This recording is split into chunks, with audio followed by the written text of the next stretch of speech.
What up YouTube? Salvador Brigman here. And today we're talking about how you can get projects and donors for your crowdfunding platform.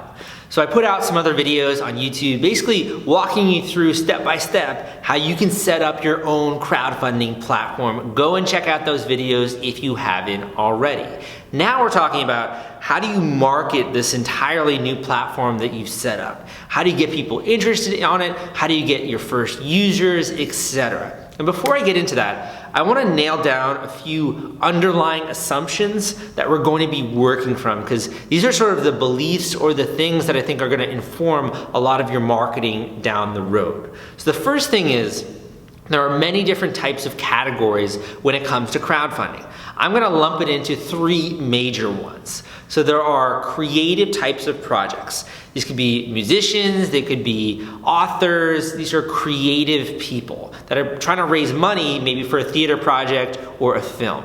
Then there are more entrepreneurial types, entrepreneurial business owners. They're trying to raise money for a new product. They're trying to raise money for a watch, a gadget, a gizmo, a design product, something like that. And finally, there are charity fundraising platforms. These are people trying to raise money either for a nonprofit or they're trying to raise money because they had some kind of thing happen in their life and it's a personal crowdfunding campaign. So you have to understand where you fall on this spectrum.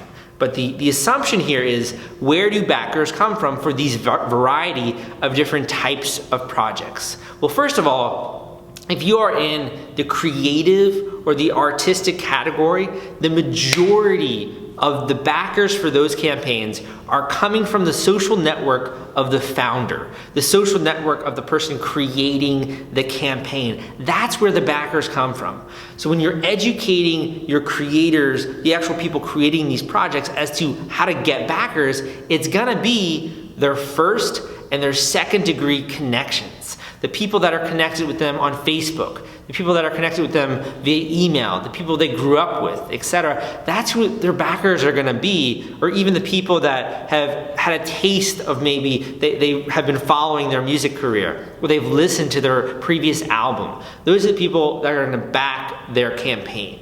So your job, your goal as a project is to first identify those campaign owners and then get their social network onto your platform. And the reason that's very powerful to think about that is, think about it. You have one campaign owner, then you have all of their network, you get them on your platform. That's an email list that you're already beginning to build. That's a lot of people on your platform. And then in the future, you can continue to market to those people that backed that campaign, which is all of their friends and family. And you can also continue to market to that individual who hopefully is funded with their project. That also applies to charity and nonprofit fundraising campaigns. So for charity and nonprofit fundraisers, the majority of backers come from, for nonprofits, the donor database of that nonprofit, and for personal campaigns like on GoFundMe, from the social network of the individual. The majority of backers come from their social network or their previous donors, if you will. So again, your goal is to enable them to reach out to their network, enable them to do this, to have the confidence to do that, and then that also builds your user base. Now, creative projects and nonprofits and personal fundraisers are a little bit different than entrepreneurial projects. So entrepreneurial projects, I'm talking about, a hardware, a design product, something, maybe even a clothing item. These are entrepreneurial products that can be turned into an online store after your crowdfunding experience.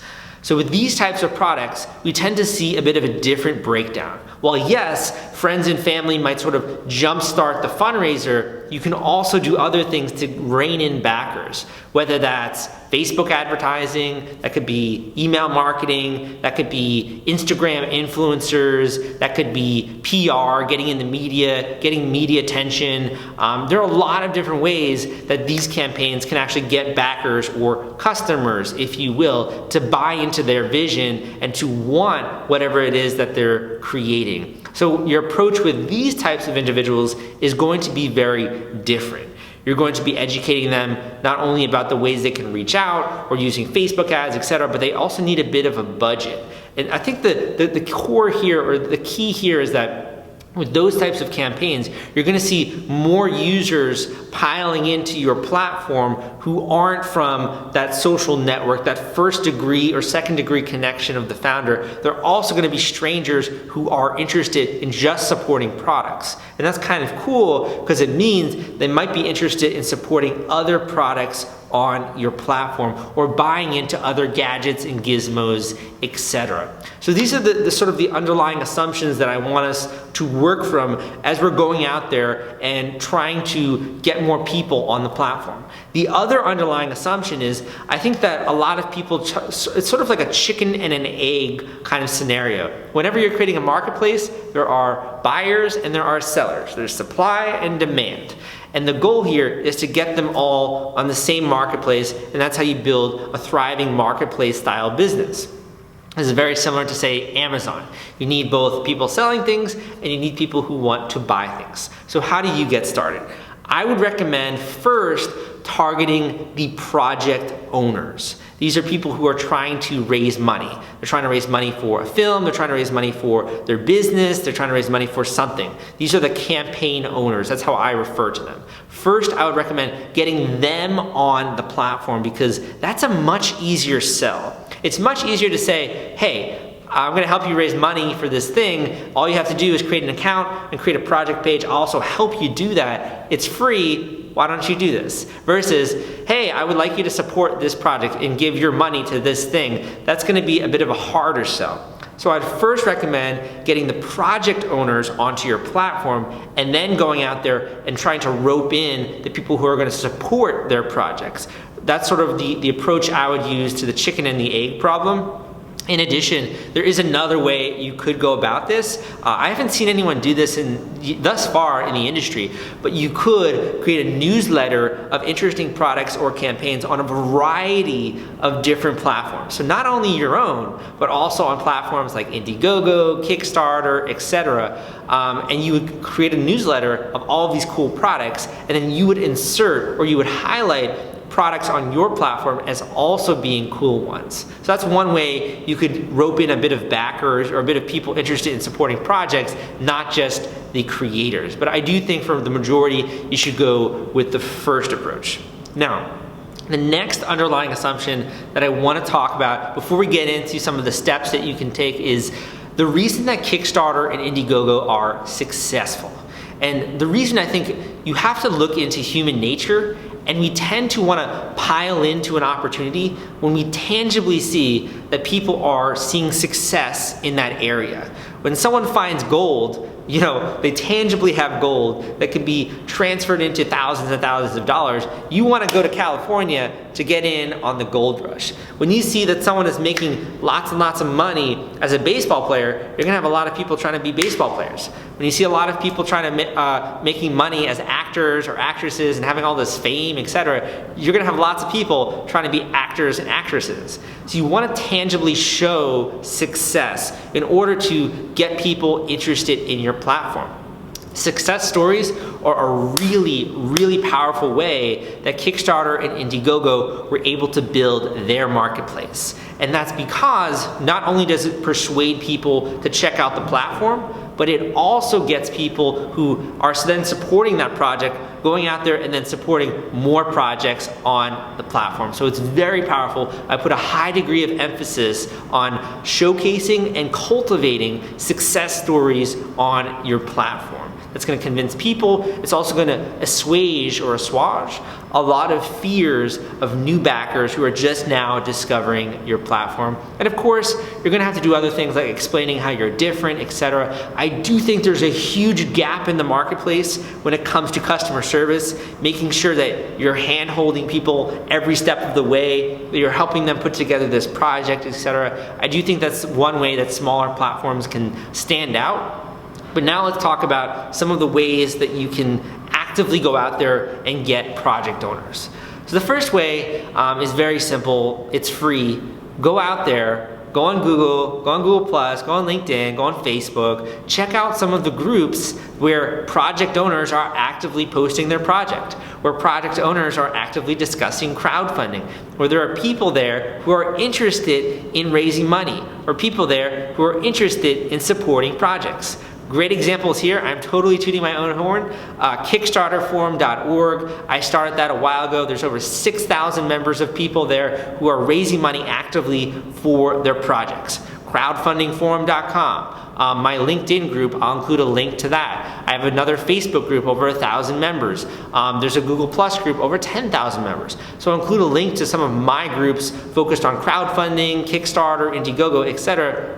You can go in there, you can add value, you can answer questions, and you can generate some interest for your own platform. That's a very simple way that you can begin to network with some of these project creators that are out there and show them the value of your platform. The next way, very simply, is with live events, going to meetups, going to different groups, and actually talking with people and telling them not only about your platform, but how you're gonna help them raise money for their projects. I think live events are another great way to get some users initially for your platform. And in addition, along with live events, along with these groups, you can go out there and you can network with influencers. You can network with some of the major agencies in this space who are marketing campaigns actively. And when you're doing this, I think the complete wrong way to go about it is to be like, hey, like you have a blog post, Sal, with like thousands and thousands of views. Can I be included on it? Or like, can you feature me? That's the worst way to do networking with influencers, because it doesn't respect me at all and the time I've taken to cultivate my following, to cultivate all the traffic that I have. And then also, it's basically asking for free advertising. If you're trying to be included on a blog post that I wrote that gets thousands and thousands of views, that's basically saying, hey, I want users. I'm not gonna give anything to you, but will you include me? That's the wrong way to go about it. When you're networking with not only influencers, but also agencies in the space, I would come from a perspective of what can I do for the other person? What value can I provide to them in order to have a good exchange here down the road? Because there are a lot of different platforms. So, for example, maybe I'm willing to come on someone's podcast and share crowdfunding tips. Or maybe I'm going to go on the podcast and share what one of our projects did, exactly what they did to be successful. Or I'm going to put together an infographic that they can share, or write a blog post for them, or I'm going to sponsor their content. I'm going to pay them money. I'm going to advertise on their blog. I'm going to, in my case, I have a course. I'm going to help sell that course to our users and bring them in as a speaker. And then from that relationship point, they begin to write more and more about me because they know more about my platform. That's a better and healthier way to think about building a relationship in a scalable sense. Not I'm talking about like, in the next 2 months, I'm talking about years down the road, you're trying to build out this platform. It's gonna take at least, I'd say, 2 years to begin to see success with a crowdfunding platform, because it does take those marketplace dynamics, but it can be very powerful. And we've also seen many projects, many platforms in the space be acquired. You Caring, Give Forward, Generosity. GoFundMe was bought for what, $500 million? So this is a space where it pays to be in it for the long run. It pays to create those marketplace dynamics, because you never know who could acquire you. You never know what kind of money you could raise, like Indiegogo, raising venture capital, etc. You never know what the exit opportunity could be. So these are a few things to think about as you're going out there and you're marketing your platform. You're trying to get creators, you're trying to get interested people into this platform. Of course, Facebook, Instagram, Twitter, all these networks that you should be on. You should be showcasing cool products, etc. You should be building relationship with people. You should be making sure that there is value that you're delivering to not only your creators, not only the people supporting those creators, but also other people in the space. But again, my name is Salvador Brigman. Thank you for joining me on this YouTube video. I hope you enjoyed it. I hope you got something out of it. If you have any questions, feel free to leave it in the comments down below. If you liked this video, give me a thumbs up. And finally, if you want more videos like this, come subscribe. When you hit that subscribe button, I think you have to hit the bell now also, you'll get a notification via email every single time I come out with a new video. So anything that's related to crowdfunding, you will get directly to your email inbox. I would love to create more videos like this, so let me know what questions you have down below. But again, my name is Sal, and I'll see you next time.